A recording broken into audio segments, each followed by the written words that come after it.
ऐसा मत सोचो कि उम्र हो जाने से ओल्ड हो गए, बल्कि ऐसा सोचो कि तप तप के गोल्ड हो गए। राधे राधे। शर्मा जी की कहानी चैनल पर आप सबका हार्दिक हार्दिक स्वागत, अभिनंदन। एक साधक ने अपने दामाद को 3 लाख रुपए व्यापार के लिए दिए। उसका व्यापार बहुत अच्छा जम गया, लेकिन उसने रुपए ससुर जी को नहीं लौटाए।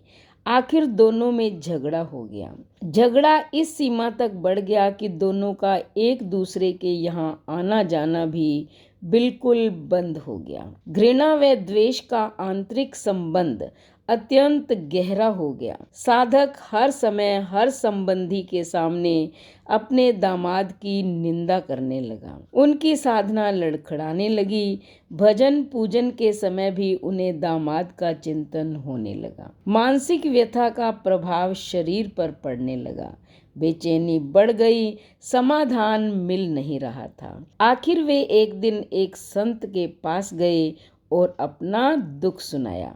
संत ने कहा, बेटा तू चिंता मत कर, ईश्वर कृपा से सब ठीक हो जाएगा। तुम कुछ फल व मिठाइयाँ लेकर दामाद के यहाँ जाना और मिलते ही उससे केवल इतना कहना कि बेटा सारी भूल मेरी थी, मुझे क्षमा कर दो। साधक ने कहा, महाराज मैंने ही उसकी मदद की और क्षमा भी मैं ही मांगूं।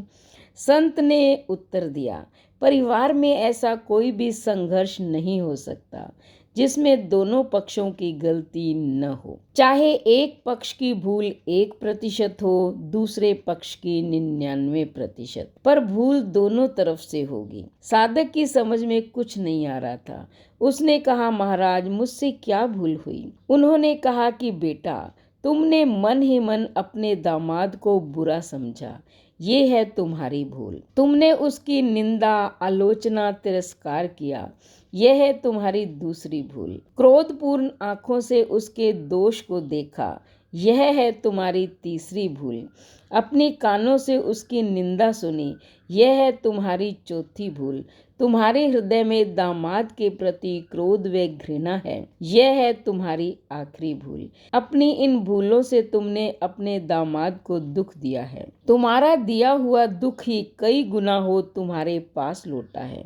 जाओ अपनी भूलों के लिए क्षमा मांगो, नहीं तो तुम न चैन से जी सकोगे न मर सकोगे। क्षमा मांगना बहुत बड़ी साधना है। साधक की आंखें खुल गई। संत श्री को प्रणाम करके वे दामाद के घर पहुंचे। सब लोग भोजन की तैयारी में थे। उन्होंने दरवाजा खटखटाया। दरवाजा उनके दोयते ने खोला। सामने नाना जी को देखकर हैरान रह गया। खुशी से झूमकर जोर से चिल्लाने लगा, मम्मी पापा देखो ना, नाना जी आए हैं। माता पिता ने दरवाजे की तरफ देखा, सोचा कहीं हम सपना तो नहीं देख रहे। बेटी हर्ष से प्रफुल्लित हो उठी। अरे 15 वर्ष के बाद आज मेरे पिताजी आए हैं। प्रेम से गला रुंध गया, कुछ बोल न सकी। साधक ने फल व मिठाइयाँ टेबल पर रखी और दोनों हाथ जोड़कर दामाद को कहा, बेटा सारी भूल मुझसे हुई है, मुझे क्षमा कर दो। क्षमा शब्द निकलते ही उनके हृदय का प्रेम आंसुओं के रूप में बहने लगा। दामाद उनके चरणों में गिर गए और अपनी भूल के लिए रो रो कर क्षमा याचना करने लगे। पिता पुत्री से और पुत्री अपने वृद्ध पिता से क्षमा मांगने लगी। क्षमा व प्रेम का अथाह सागर फूट पड़ा।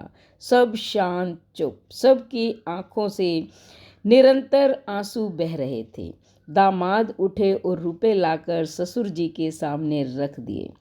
ससुर जी कहने लगे, बेटा आज मैं इन कोड़ियों को लेने नहीं आया, मैं अपनी भूल मिटाने, अपनी साधना को सजीव बनाने और अपने द्वेष का नाश करके प्रेम की गंगा बहाने आया हूँ।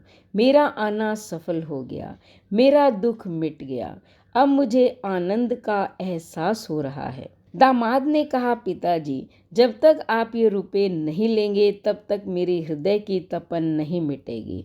कृपा करके आप ये रुपए ले लें। साधक ने दामाद से रुपए लिए और अपनी इच्छा अनुसार बेटी व नातियों में बांट दिए। सब कार में बैठे घर पहुँचे। 15 वर्ष बाद उस अर्धरात्रि में जब माँ बेटी, भाई बहन, ननद भाभी व बालकों का मिलन हुआ तो ऐसा लग रहा था मानो साक्षात प्रेम ही शरीर धारण किए वहां पहुंच गया हो। सारा परिवार प्रेम के अथाह सागर में मस्त हो रहा था। क्षमा मांगने के बाद उस साधक के दुख, चिंता, तनाव, भय, निराशा रूपी मानसिक रोग जड़ से ही मिट गए और साधना सजीव हो गई। इसीलिए कहा गया है कि क्षमा बड़न को चाहिए, छोटन को उत्पात, कहा रहीम हरि को घटो, जो भृगु ने मारी लात।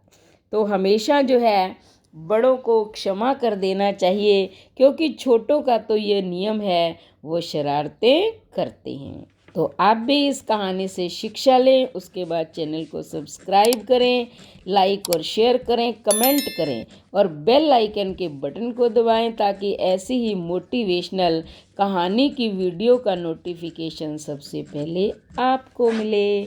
धन्यवाद।